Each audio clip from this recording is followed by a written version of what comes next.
Sir sir ఏంటి రాజునా? నాన్నగారు నల్ల బ్యాగ్ కొట్టిన దగ్గర దాయమని ఇచ్చారు సార్. ఎప్పుడు ఇచ్చారు? 3 రోజుల కిందట బాబు. 3 రోజుల క్రితం. ఓ పని చేయి, ముందు తొందరగా ఇంటికి పోని, త్వరగా. అలాగే బాబు. అర్జున్ బాబు, ఏంటి? ఆ బ్యాగ్లోంచి అమ్మాయి మెడికల్ సీట్ కోసం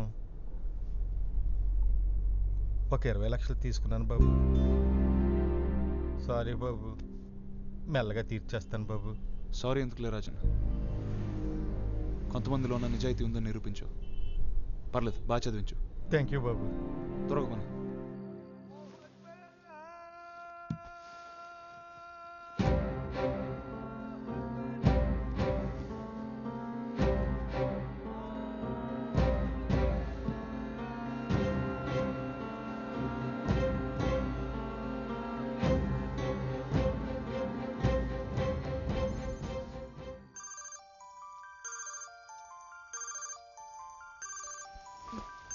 అజీ ఫోన్.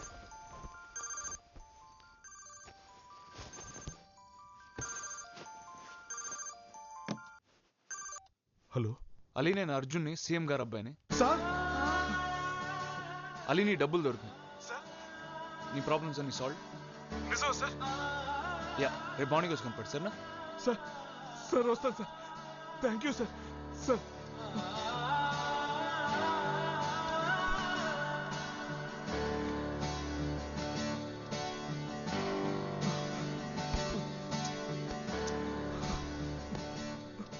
మాదేవయ్య గారు, ఈ రాష్ట్రంలో మీ ఆజ్ఞ లేకుండా సీఎం నుంచి క్లర్క్ వరకు ఏ పోస్టింగు జరగదు.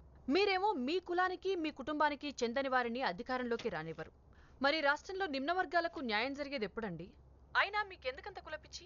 చూడు రాణమ్మా, ఎవరికి వాళ్ళు వాళ్ళ సామర్థ్యాన్ని బట్టి వాళ్ళు ఒక వృత్తిని ఎన్నుకున్నారు. వాళ్ళు చేసే వృత్తిని బట్టి ఇదిగో ఇడి కులపోడు అన్నారు. అంతేగాని ఇప్పుడు ప్రత్యేకంగా మనం చేసింది ఏం లేదు.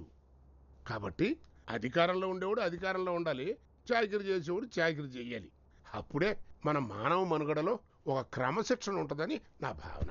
అంటే మీరు చెప్పేదాని ప్రకారం ధనంజయ్కి తప్ప ఈ రాష్ట్రంలో ముఖ్యమంత్రి అయ్యే అవకాశం వేరెవ్వరికీ ఉండదంటారా? ఉండదండి, అది మా కుటుంబ జన్మ హక్కు. రాణి, వాట్ డూ యూ థింక్?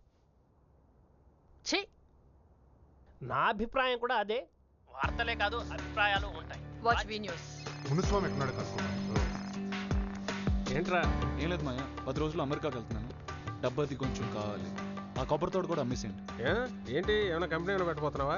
అలాంటిదే మాయా, కొంచెం క్యాష్ అర్జెంట్. నో ప్రాబ్లం, 2-3 రోజులు అరేంజ్ చేస్తాను. ఇలాగే ఒకసారి. ఎరా అర్జున్, నేను రద్దాను. ఏంట్రా తొందర? నేను సీఎం అయ్యేదాకా ఆగలేవా? లేదురా, కొంచెం అమెరికాలో బిజినెస్ అది సెటప్ చేస్తే తర్వాత కూల్. నీ ఎలక్షన్స్ ఎప్పుడు? నాకు ఎలక్షన్ ఏంట్రా, ఏదో ఫార్మాలిటీకి ఉంటుంది. 2 వీక్స్లో ఉంటుంది. ఓకేరా, congrats in advance. Thank you, all the best. Hello, Srikanth గారు. అర్జున్ ప్రసాద్ గారా? సార్, మీరు చెప్పిన అమౌంట్ కొంచెం ట్రాన్స్ఫర్ చేస్తారు కొంచెం అర్జెంట్. అంతా క్యాష్ అన్నా సార్? అవునండి, మొత్తం క్యాష్గా ట్రాన్స్ఫర్ చేయండి. ల్యాండ్ బదులు క్యాష్ కావాలి. ఓకే సార్, కొంచెం అర్జెంట్. హలో, పెన్సిలయ్య గారండి? అంతా క్యాషేనా? వారం లోపల ఇచ్చేస్తా. అమ్మా నేను అమెరికాకి వెళ్ళట్లేదు. అంతేనా? అంతే. కసితో ఆవేశంతో ఏమన్నా? అమ్మా, నాకు అవన్నీ తెలియదు కానీ నాన్న అనుకుని చేయలేకపోయిన పనులు నేను చేసి చూపిస్తానమ్మా. అప్పుడైనా ఈ ప్రజలు నాన్నని క్షమిస్తారమ్మా? క్షమిస్తారా? నిన్ను కన్నందుకు ఆయన తప్పకుండా క్షమిస్తారు.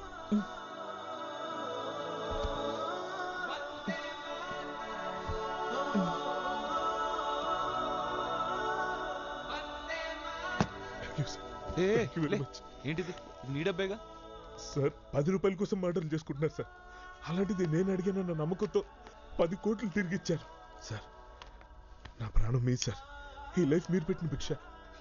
ఎన్ని పడ్డాను సార్. మా నాన్నగారు నాకు ఇచ్చిన నా సొంత భూమిని కాపాడుకోవడం కోసం అడ్డమైన వెదవులకి లంచాలు ఇచ్చుకుని కుక్కలా తిరిగాను సార్.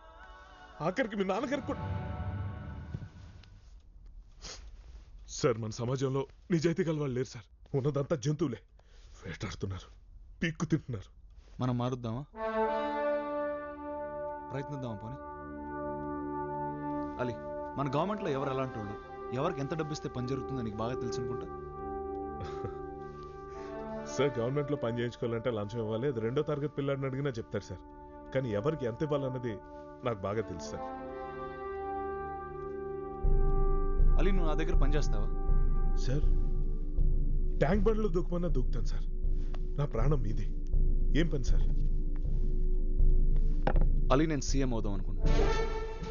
నువ్వే నా ఫస్ట్ ఎంప్లాయీ, నా సెక్రటరీ. ఇది ఎవరికి తెలియకూడదు.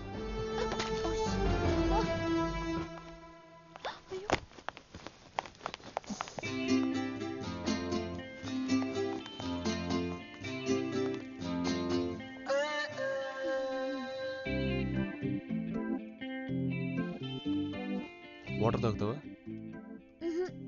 చాలా పెద్ద న్యూస్. నేనేమో ఇంటర్వ్యూ కోసం వచ్చాను, కానీ దిస్ ఇస్ టూ గుడ్. నా బాస్ గారు జుట్టు పీక్కొనే చచ్చిపోతాడు. నాకు ప్రమోషన్ గ్యారంటీ. చూడమ్మా, నీ పేరేంటన్నా? రత్న.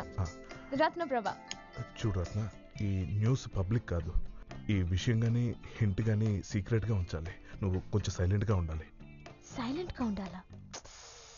కుదరదు. అసలు సైలెంట్గా ఉండడం మా బ్లడ్లోనే లేదు. అది కాదు రత్న, నీకెంత కావాలో చెప్తే.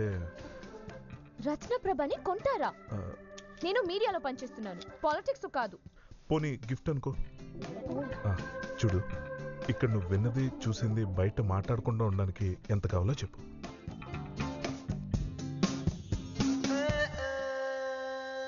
జానపదంలో యువరాజల్లే వాడే వస్తాడేమో, రెక్కల గుర్రం పైనే నన్ను ఎత్తుకుపో. నీకేం కావాలో చెప్పు. నేను అర్జున్ని పెళ్లి చేసుకుందాం అనుకుంటున్నాను.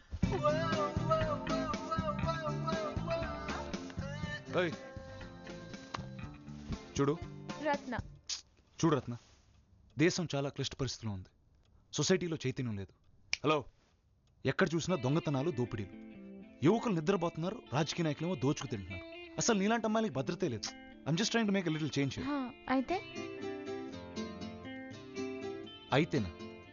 అయితే ఒక రెస్పాన్సిబుల్ సిటిజన్ గా నువ్వు నాకు సహకరించాలా లేదా? నాకేంటి అర్జున్, ఈ దేశం నాకేమిచ్చింది? నేను ఇవాళ చచ్చిపోతే నాకు పిఎఫ్ కూడా దొరకదు. అలాంటి దేశానికి నేనెందుకు నా జీవితం తాకట్టు పెట్టాలి? మాకు డైలాగ్స్ వచ్చలే.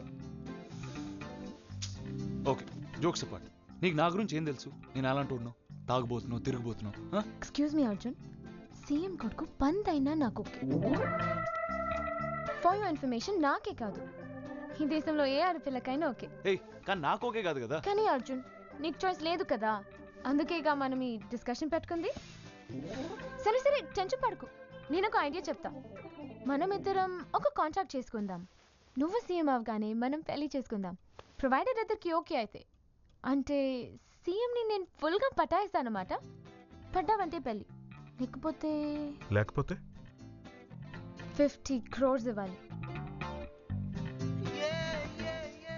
పది దగ్గర సెటిల్ చేసేద్దాం. ఓకే